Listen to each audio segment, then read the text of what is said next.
Hello students, myself Dr. Naresh Kumar, Associate Professor TDLGCW Murthal.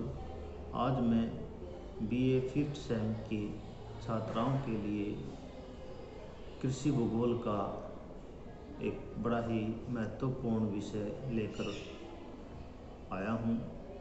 विषय है हरित क्रांति।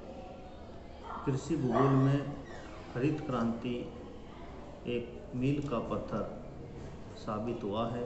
हरित क्रांति के यदि ऐतिहासिक परिप्रेक्ष्य में जाएं तो हरित क्रांति का सबसे पहले प्रयोग विलियम गॉड ने किया था 1968 में।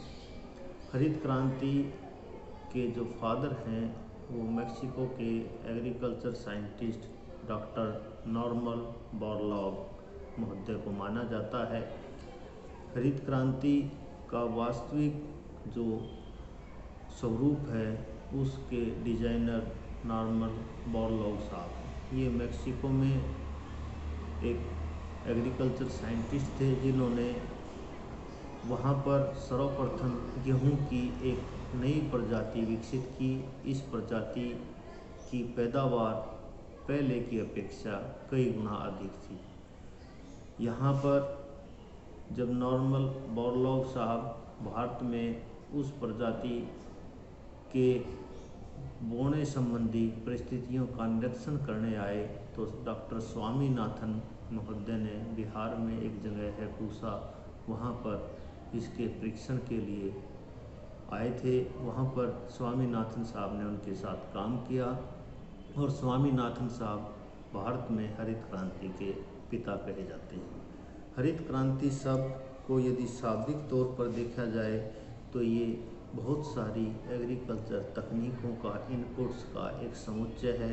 हरित क्रांति का सारांश तात्पर्य यह है कि 1967-68 में जब कृषि के क्षेत्र में खासकर खाद्यान्नों में उत्पादन में अभूतपूर्व वृद्धि हुई, उसको हरित क्रांति के नाम से जाना जाने लगा। भारत में हरित क्रांति का जो संदर्भ देखा जाए तो इसमें 1964-65 के समय इंटेंसिव एग्रीकल्चर डिस्ट्रिक्ट प्रोग्राम चलाया गया था, जिसके फलस्वरूप कुछ जिलों को चिन्हित करके वहां पर इंटेंसिव एग्रीकल्चर का कार्य प्रारंभ किया गया था। परंतु इसकी वास्तविक जो ऐतिहासिक परिप्रेक्ष्य है कि उस समय भारत नया स्वतंत्र हुआ था, बिल्कुल बच्चा था और एग्रीकल्चर में बहुत सारे खाद्यान्नों का आयात करता था। इन आयातों से भारत की अर्थव्यवस्था पर दुष्प्रभाव पड़ता था। खाद्यान्न में हम आत्मनिर्भर नहीं थे। तो तत्कालीन प्रधानमंत्री ने जय जवान जय किसान का जो नारा दिया था वो हरित क्रांति के परिप्रेक्ष्य में ही था। डॉक्टर स्वामीनाथन के निर्देशन में एक इस तरह की तकनीकी विकसित की गई जिसके फलस्वरूप भारत के खाद्यान्नों में और कृषि क्षेत्र में एक विकास की नई गति मिली। उसके मुख्य जो बिंदु हैं वो इस प्रकार हैं। यहाँ पर हरित क्रांति को 3 भागों में बांटकर अध्ययन किया जा सकता है। हरित क्रांति के कारण, हरित क्रांति के प्रभाव और हरित क्रांति का मूल्यांकन। सर्वप्रथम आज के लेक्चर में हम हरित क्रांति के कारण पढ़ेंगे। हरित क्रांति के कारणों में सबसे मुख्य है HYV seeds. High yielding variety के जो सीड्स हैं इनको मॉडिफाइड किया गया जेनेटिकली और इनकी पैदावार में इनको बोया जाने के कारण हमारी पैदावार अप्रत्याशित रूप पर वृद्धि हुई। जब ये बीज बाहर से आयात किए गए तो उस समय इन बीजों के प्रयोग किए जाने से भारत के कृषि क्षेत्र में अभूतपूर्व वृद्धि हुई, खासकर खाद्यान्न में। इस प्रकार के बीजों को प्रयोग करने के लिए कुछ आधारभूत सुविधाएं प्रदान की गई, जैसे सिंचाई। तत्कालीन सरकार और खासकर एग्रीकल्चर मिनिस्टर ने सिंचाई के साधनों का विकास करने पर जोर दिया, क्योंकि हम नए बीजों का प्रयोग करने जा रहे थे। अनेक नहरों का निर्माण किया गया, लघु सिंचाई योजनाओं का उद्भव किया गया, जिसके फलस्वरूप हमारा जो सिंचित क्षेत्र है वह बढ़ गया और जो सिंचित क्षेत्र है उसमें हाई यील्डिंग वैरायटीज़ का प्रयोग किया गया। ये ऐसी वैरायटीज थी जिनमें रोगों से लड़ने की क्षमता ज़्यादा थी।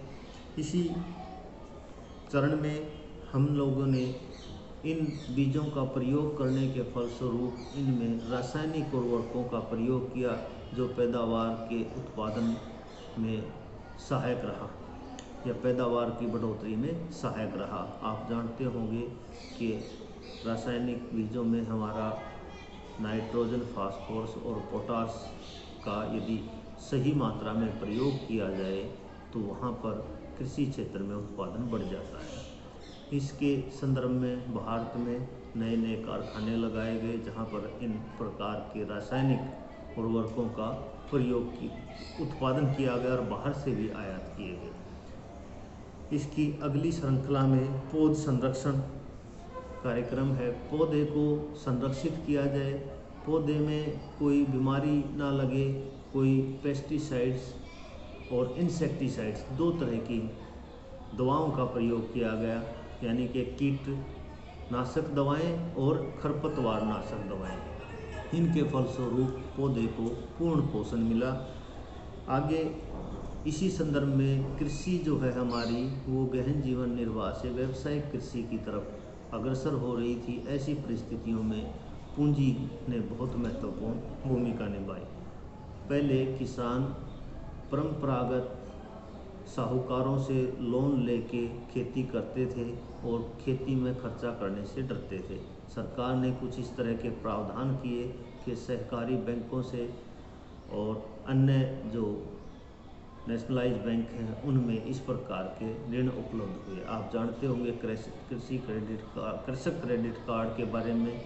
इसके साथ साथ बैंकों को ये निश्चित किया गया कि वो अपने व्यवसाय का कुछ % जो है ना लोन कृषि क्षेत्र में देंगे, और न केवल कृषि क्षेत्र में देंगे बल्कि मंझले और छोटे किसानों को भी उसमें एक निश्चित मात्रा में लोन प्रोवाइड करवाएंगे।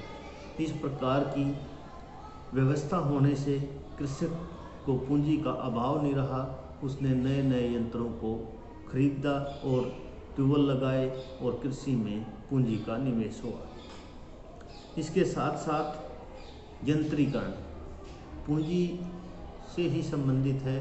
कृषि में पहले परंपरागत यंत्रों का प्रयोग किया जाता था। हरित क्रांति के फलस्वरूप आधुनिक यंत्रों का प्रयोग किया जाने लगा। हल का स्थान ट्रैक्टर ने ले लिया।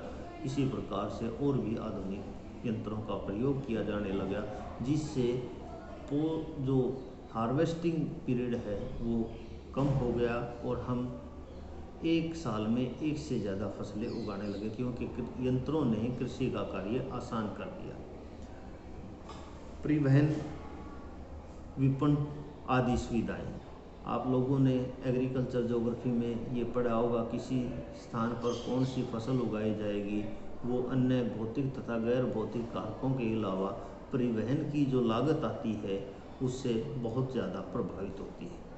परिवहन के साधन प्रोवाइड किए गए, गांव-गांव तक सड़कें बिछाई गई, जिसके फलस्वरूप कृषि कार्य में गति आई और कृषि का उत्पादन बढ़ा। विस्तार सेवाएं, आप लोगों ने देखा होगा गांव में ग्रामीण सेवा केंद्र या कृषि सेवा केंद्र के नाम से सेंटर हैं। यहाँ पर कृषि से संबंधित जितनी भी सेवाएं हैं वो उपलब्ध कराई जाती हैं, जिस तरह से खाद का, बीज का और कीटनाशक दवाएं इत्यादि। इस प्रकार से यहाँ पर ये सारे के सारे इनपुट्स के फलस्वरूप कृषि में हरित क्रांति का आविर्भाव हुआ और 1967-68 में कृषि क्रांति के फलस्वरूप कृषि में एक उत्पादन में अभूतपूर्व वृद्धि हुई और यह वृद्धि बड़े लंबे समय तक चलती है। यदि हम हरित क्रांति का मूल्यांकन करें तो उस समय ये देखा जाएगा कि जब हरित क्रांति आई उस समय जो उसके कारण थे वो उस समय के परिप्रेक्ष्य में बिल्कुल सटीक थे, उपयुक्त थे। परंतु जब किसी चीज़ का आपकी सोसाइटी में आना होता है तो उसके कुछ पक्ष और कुछ विपक्ष होते हैं, कुछ लाभ होते हैं, कुछ हानियाँ होती हैं। तो हरित क्रांति का मूल्यांकन करना बहुत जरूरी है। हरित क्रांति के मूल्यांकन जब हम करते हैं तो इसमें कई सारी बातों का हमें पता लगता है। एक तो ये कि हरित क्रांति के फलस्वरूप उत्पादन में वृद्धि हुई, यह एक मूल्यांकन हो गया। परंतु इसके साथ साथ एक आपको और पता लगेगा कि हरित क्रांति में कृषि की सभी फसलों में और कृषि के सभी एस्पेक्ट में उतनी विकास नहीं हुआ जितना खाद्यान्नों के उत्पादन में वृद्धि हुई। तो यहाँ पर हम मूल्यांकन करके ये पता लगा सकते हैं कि भाई हरित क्रांति के फलस्वरूप कुछ ही फसलों को लाभ हुआ। यदि हमें हरित क्रांति को पूर्ण रूप से यूज करना है, उसका पूर्ण रूप से प्रयोग करके भारतीय कृषि की दशा बदलनी है, तो ऐसी परिस्थिति में हरित क्रांति का लाभ हर फसल तक देना पड़ेगा। इसके पश्चात हरित क्रांति में कुछ ही क्षेत्रों को ज़्यादा लाभ हुआ, खासकर पंजाब, हरियाणा, पश्चिम उत्तर प्रदेश, इनको लाभ हुआ। जब भारत स्वतंत्र हुआ तो उस समय देखा गया था कि पंजाब 5 नदियों का क्षेत्र है, यहाँ पर सिंचाई के साधन उपलब्ध हैं और उपजाऊ मिट्टी है। संयुक्त पंजाब की बात थी तो यहाँ पर सबसे ज़्यादा हरित क्रांति के फायदे हुए। इसी के साथ आप लोगों ने देखा होगा कि तमिलनाडु और कर्नाटका, इन क्षेत्रों में भी बहुत सारी पोटेंशियलिटी थी, परंतु हरित क्रांति के फलस्वरूप देश के पश्चिमी राज्यों की अपेक्षा यहाँ पर थोड़ा कम लाभ हुआ। परंतु कुछ राज्य बिल्कुल हरित क्रांति से अछूते रह गए, जैसे तत्कालीन बिहार है, उड़ीसा है। तो इन क्षेत्रों का पूर्वी उत्तर प्रदेश है, इन क्षेत्रों का हरित क्रांति में इतना योगदान नहीं रहा, या हरित क्रांति ने इनको इतना ज़्यादा फायदा नहीं पहुंचाया। यानी कि क्षेत्रवाद नहीं कहेंगे, हम कहेंगे कि क्षेत्रीय भिन्नता को बढ़ाया। फिर किसानों के बीच में जो बड़े किसान थे उनको ज़्यादा फायदा हुआ, जो छोटे किसान थे उनको कम फायदा हुआ। कुछ विद्वान तो कहते हैं कि हरित क्रांति ने जितना सकारात्मक प्रभाव डाला उतना ही नकारात्मक प्रभाव भी डाला। उत्पादन में जो वृद्धि हुई थी वो निरंतर नहीं बनी रही, और यह क्रांति पूर्ण क्रांति नहीं थी बल्कि आंशिक क्रांति थी। कुछ फसलों पर, कुछ क्षेत्रों के लिए और कुछ किसानों के लिए इस क्रांति को माना जाता है। विकास की जो दर थी वह अस्थिर रही। कृषि में पूंजी की लागत तो बढ़ गई और जड़ता की प्रवृत्ति बढ़ गई। साथ में प्रादेशिक विषमता के बारे में मैं बात कर चुका हूँ। पूंजीवादी खेती हो गई। किसानों की जो दशा है वो हरित क्रांति ने सुधारी, परंतु संपूर्ण देश में हरित क्रांति के फलस्वरूप जो किसानों की दशा सुधरनी चाहिए थी, उसके लिए हमें एक और प्रयास करना पड़ेगा, जिसको द्वितीय हरित क्रांति कहते हैं। कृषि रिफॉर्म जो आज वर्तमान समय में आप पढ़ रहे होंगे, ये कृषि रिफॉर्म भी कृषि की दशा सुधारने के लिए काम किया गया है। कई बार आपने पढ़ा भी होगा कि किसान वास्तव में अन्नदाता है, तो अन्नदाता की दशा सुधरे, इस संदर्भ में सरकार को, एकेडमिशियंस को और छात्रों को भी पता होना चाहिए कि यह हमारा कृषि प्रधान देश है। तकरीबन 45% जनसंख्या कृषि कार्य में संलग्न है। इतनी ज़्यादा जनसंख्या जो कृषि कार्य में संलग्न है, तो देश की कुल आय का केवल 18% हिस्सा इसमें है। तो इस क्षेत्र में अभी बहुत कुछ करना बाकी है। धन्यवाद।